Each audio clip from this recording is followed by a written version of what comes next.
साथ हैं रामेश्वर शर्मा जी, हम उनसे बात करें। सर, आज आपने मंदिर में यहाँ पर विरोध प्रदर्शन किया टीएमसी सांसद के खिलाफ। देखिए, विरोध प्रदर्शन नहीं किया हमने।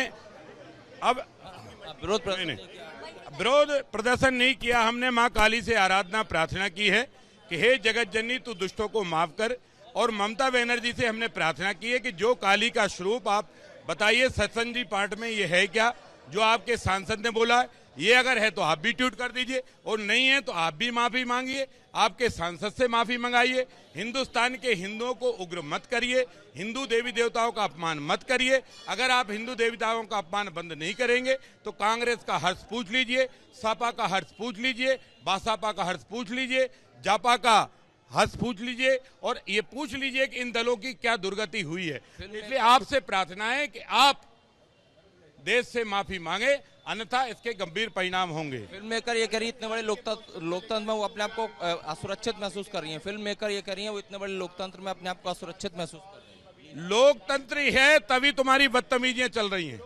अगर ये बदतमीजी तुम दूसरों के धर्मों के बारे में कर लेते तो 2 सेकंड जिंदा नहीं रहते। ये भारत है, तुम्हें तुम्हारे प्रायश्चित खुद करने होंगे, तुम्हें तुम्हारे प्रायश्चित खुद करने होंगे, क्योंकि राम कृष्ण महावीर गौतम बुद्ध गुरु नानक की जो परंपरा है, सेम परंपरा है, वो ये है हम पापियों को मारते नहीं है, पापियों को अपने कर्मों का प्रायश्चित खुद करना होता। भैया एक तो ये थे रामेश्वर शर्मा जिन्होंने साफ तौर पर कहा कि टीएमसी सांसद को बर्खास्त करना चाहिए और हिंदुओं का जो धैर्य है उसकी परीक्षा नहीं लेना चाहिए। साथ ही साथ लीना पर उन्होंने बड़ा हमला बोला। उन्होंने कहा कि उन्हें प्रायश्चित करना चाहिए और दूसरे धर्मों के खिलाफ अगर वो इस तरह बोलती तो शायद उनका ये हस्र शायद वो इतनी सुरक्षित नहीं होती, क्योंकि हिंदुओं के खिलाफ उन्होंने टिप्पणी की है, इसलिए शायद इस लोकतंत्र में वो अभी तक सुरक्षित हैं।